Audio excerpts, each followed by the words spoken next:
Ridwan Kamil sudah jatuh tertimpa Lisa. Itu adalah jokes dari netizen yang menggambarkan betapa menyedihkannya kondisi Ridwan Kamil saat ini. Dan admin Gemulikum akan bercerita sedikit tentang Ridwan Kamil. Teteret tetet, ahai.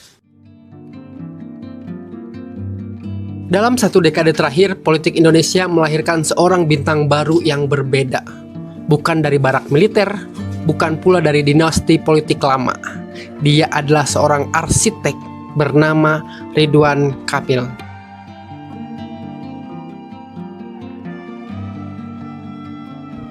Hadir membawa nafas baru yang cerdas, religius, estetik, dan yang paling penting, dia nyambung dengan generasi di bawahnya.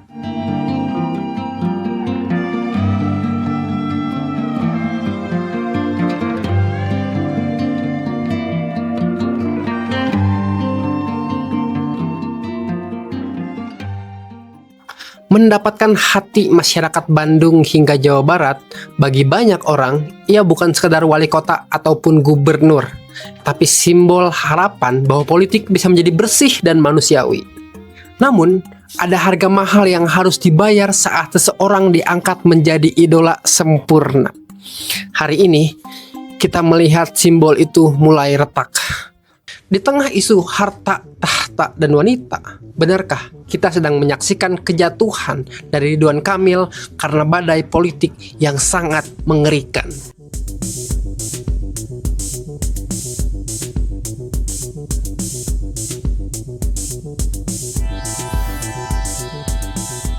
Seperti di awal video bahwa Ridwan Kamil sudah jatuh tertimpa Lisa. Badai Ridwan Kamil bermula saat putra pertamanya meninggal di Sungai Swiss, disusul oleh kekalahan memilukan di Pilkada Jakarta. Padahal dia disokong oleh koalisi raksasa. Tetapi kekalahan tersebut seolah-olah jadi titik awal kehancuran Ridwan Kamil. Bertubi-tubi masalah pribadi menyerang pada beliau. Apakah benar-benar dia bermasalah? Atau dia hanyalah korban dari pengalihan isu yang lebih besar?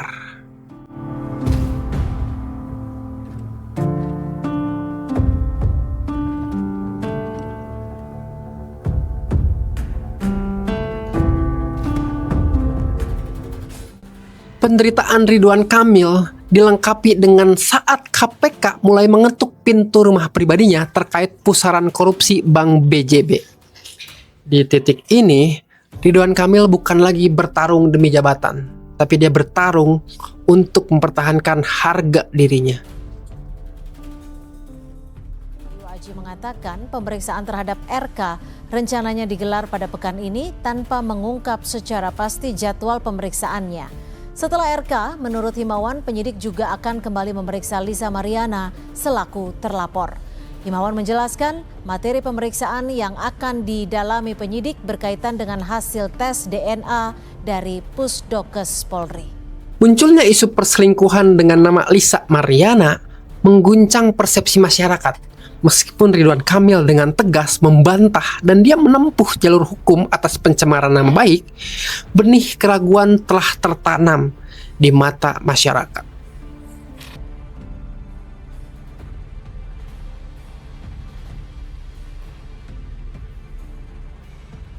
Di era politik modern, fakta seringkali kalah cepat dibanding persepsi. Seperti kasus Bill Clinton di Amerika, skandal pribadi bisa menjadi noda yang sulit dihapus terlepas dari betapa hebatnya prestasi yang pernah dia capai. Pertanyaannya, apakah ini murni masalah moral atau senjata yang sengaja diledakkan untuk meruntuhkan kredibilitasnya?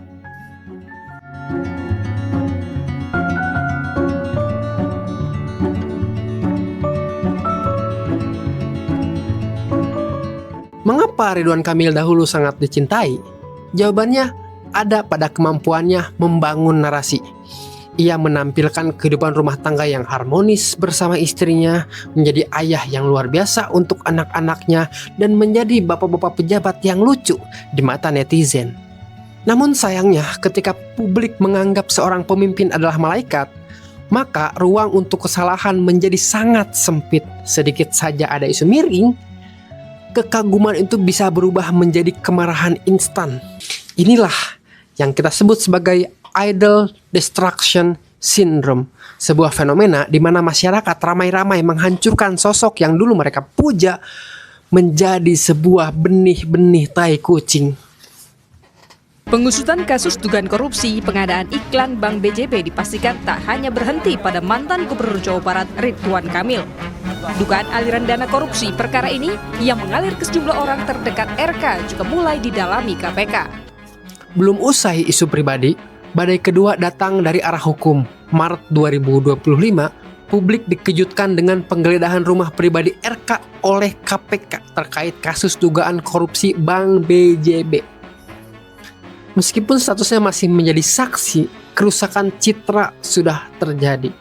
Di panggung politik, keraguan publik adalah senjata mematikan. Lawan politik tidak perlu pembuktian hukum yang ingkrah untuk menjatuhkan lawan. Mereka hanya perlu menciptakan narasi bahwa dia tidak sebersih yang kita kira. 2 oleh komisaris selaku pengawas, 3 oleh kepala biro BUMD atau Menteri BUMN-nya kan. 3 ini tidak memberi laporan semasa saya jadi gubernur. Ini adalah fase di mana dukungan moderat mulai menarik diri dan para pengkritik mendapatkan amunisi baru untuk menyerang integritas sang arsitek.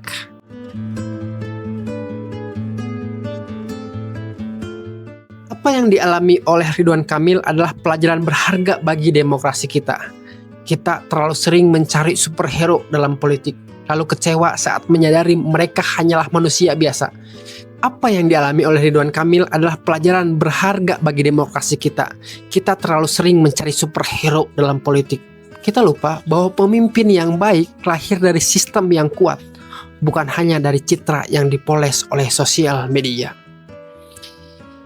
Kisah RK dan segala hiruk pikuknya, hartanya, tahta dan wanitanya harusnya sih membuat kita lebih bijak. Kagum sih boleh, tapi jangan fanatik. Pada akhirnya, apakah Ridwan Kamil akan bangkit atau makin hancur? Itu tergantung pada bagaimana ia menjaga integritasnya dan bagaimana kita sebagai publik belajar untuk lebih rasional dalam menaruh harapan. Karena demokrasi yang sehat tidak lahir dari tokoh yang sempurna, tapi dari masyarakat yang tahu cara menjaga harapannya tetap realistis.